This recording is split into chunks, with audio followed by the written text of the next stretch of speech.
அனைவருக்கும் வணக்கம். ஸ்ரீ உதயம் டீச்சர்ஸ் டிவியில் நான் உதயமுத்து. எல்லாம் நல்லா இருப்பீங்க நம்புறேன்.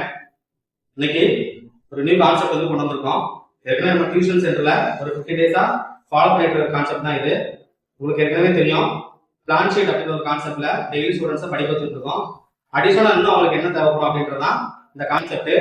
இதுக்கு பாத்தீங்க அப்படின்னா ஸ்டூடெண்ட்ஸ் ட்ராக்கிங் கான்செப்ட் அப்படின்னு சொல்லி இதுக்கு நேம் வச்சு கொண்டு போயிட்டு இருக்கோம். ஸ்டூடெண்ட்ஸ் ட்ராக்கிங்கிறது வேற ஒன்றும் கிடையாது. நம்ம அடுத்த பேசியிருக்கோம். 90s கிட்ஸ் வேற 2K கிட்ஸ் வேற. இருக்கிற ஸ்டூடெண்ட்ஸ் எல்லாமே 2K கிட்ஸ். 2K கிட்ஸ் பத்தி ஒரே வார்த்தை சொல்லணும் அப்படின்னா ஈக்குவல் ரெஸ்பெக்ட் எதிர்பார்க்கறாங்க. சோ அந்த ஒரு விஷயத்துல கூட ஒரு சில டைம் வந்து எஜுகேஷனை வந்து கொஞ்சம் மிஸ் பண்ணிடுறாங்க. அவங்கள வந்து எப்படி ட்ராக் பண்ணணும் அப்படின்ற கான்செப்ட் தான் இப்போ டியூஷன் வந்து கொண்டு போயிட்டு இருக்கோம். அப்படி என்னதான் ட்ராக்கிங் அப்படின்னு பாத்தீங்க அப்படின்னா, ஒரு சிம்பிளா ஒரு எக்ஸாம்பிள் சொல்லணும் அப்படின்னா, இப்போ இந்த டைமிங்ல உங்களோட பையனும் பொண்ணும் ஸ்கூல்ல படிச்சுட்டு இருப்பாங்க இல்லையா, இப்போ அவங்க என்ன பண்ணிட்டு இருப்பாங்க அப்படின்றது பேரண்ட்ஸுக்கு தெரியும். இது வந்து ஒரு பேரண்ட்ஸோட ட்ராக்கிங். ஸோ டியூஷன்ல நம்ம என்ன ட்ராக்கிங் பண்றோம் அப்படின்னா, ஒரு 1 ஹவர் ஒன்ஸ் அவங்க என்ன படிக்கிறாங்க, அது மாதிரி ஒரு 5 டேஸ் படிச்சாங்க அப்படின்னா அதை வந்து கொஸ்டின் ஆன்சர் எழுத வச்சு அவங்கள செக் பண்றது, அதே மாதிரி அவங்கள படிக்க வைக்கணும் அப்படின்றதே தெரியாம அவங்க படிக்க வச்சுட்டு இருக்கோம். ஸோ டியூஷனுக்கு இப்போ எத்தனை மணிக்கு வரேன், வெளியே எத்தனை மணிக்கு போறோம் அப்படின்றது அட்டெண்டன்ஸ் இருக்கும்.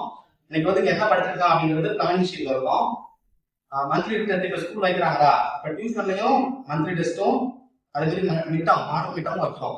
அதுக்கு முன்னாடி ஸ்கூல்ல ஆரம்பிப்பா நம்ம வைக்கிறோம். அப்படி வைக்கும்போது அந்த எந்த மாதிரி இம்ப்ரூவ்மெண்ட் இருக்கு, ஃபர்ஸ்ட் டியூஷன்ல தான் எழுதுறான், ரெண்டாவது ஸ்கூல்ல போய் எழுதுறான். அப்போ ப்ராக்டிஸ் பாத்தீங்க அப்படின்னு அவன் இதுக்கு முன்னாடி எடுத்த மார்க்கோட டியூஷன் படிச்சு எழுதும்போது கொஞ்சம் மார்க் கூட வருது. டியூஷன் எடுத்த மார்க்கோட ஸ்கூல்லேயே இன்னும் கொஞ்சம் இம்ப்ரூவ்மெண்ட் இருக்கு. ஸோ அவங்க கூட டிராவல் பண்ணி அவங்க ட்ராக் பண்ணிட்டே இருக்கோம். அவங்களை திட்டியோ அவங்களுக்கு அட்வைஸ் பண்ணியோ அவங்க வந்து படிக்க முடியாது. இதுதான் ஒரே கான்செப்ட். ஸோ அதனாலதான் ஸ்டூடெண்ட்ஸ்க்கு ஏற்ற மாதிரி நாங்க மாறிக்கிட்டோம். ஸோ இப்போ இருக்கிற கான்செப்ட் வந்து ஸ்டூடெண்ட்ஸ் ட்ராக்கிங் கான்செப்ட். இதை பத்தி இன்னும் டீடைல் உங்களுக்கு வேணும் அப்படின்னாலுமே டியூஷன் நம்பர் வந்து கான்டாக்ட் பண்ணுங்க. தேங்க்யூ.